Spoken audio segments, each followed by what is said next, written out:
I'm honored to serve as president of SACNAS on this 45th year anniversary and to be in the presence of the founders, elders, visionaries, and trailblazers who have joined us for our annual National Diversity in STEM Conference.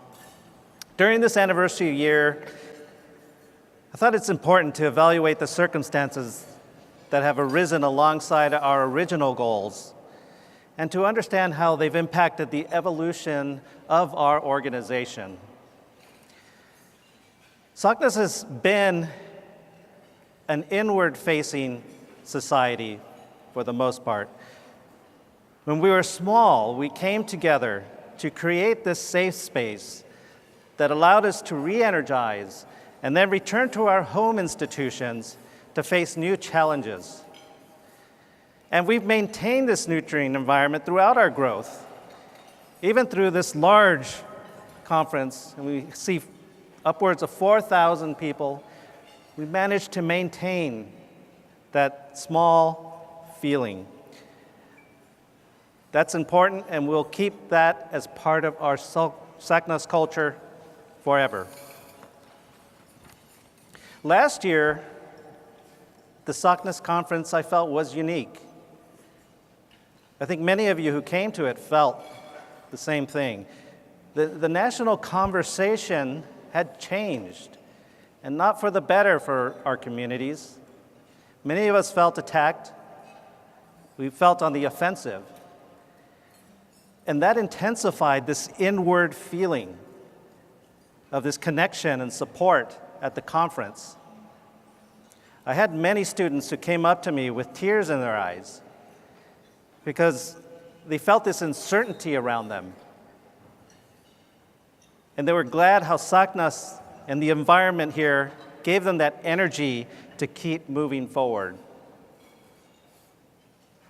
I think this year's a bit different. We've realized collectively that we also have to face externally, not just internally. This external national conversation has mandated that we stand up. We must be heard, and we must be at the table.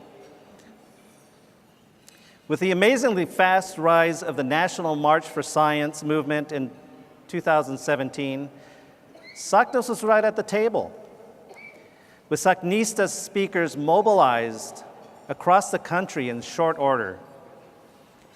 And again in 2018, when the call came to march again, we were there, including right on the national stage in Washington, D.C. The urgent reality that SACNAS needed to find its voice and to speak out externally prompted the board of directors to adopt a series of position statements on critical topics pertaining to true diversity in STEM. These position statements will enable us to speak out in a timely manner through op-ed pieces, interviews, and speeches. This was a significant effort headed up by our communications team and multiple panels of volunteers like you who provided that subject expertise. My hope is that SACNAS will continue to build its national voice over the coming years, but I want to emphasize that we can't do it without you. You, our membership, is really what gives the power to be able to do this. Can't be done without you. And I encourage you to tell your stories and to share your research with as wide an audience as possible. We need to let the world know that there is brilliant work being done by scientists of color. We know that silence and reinforcing the status quo is not an option.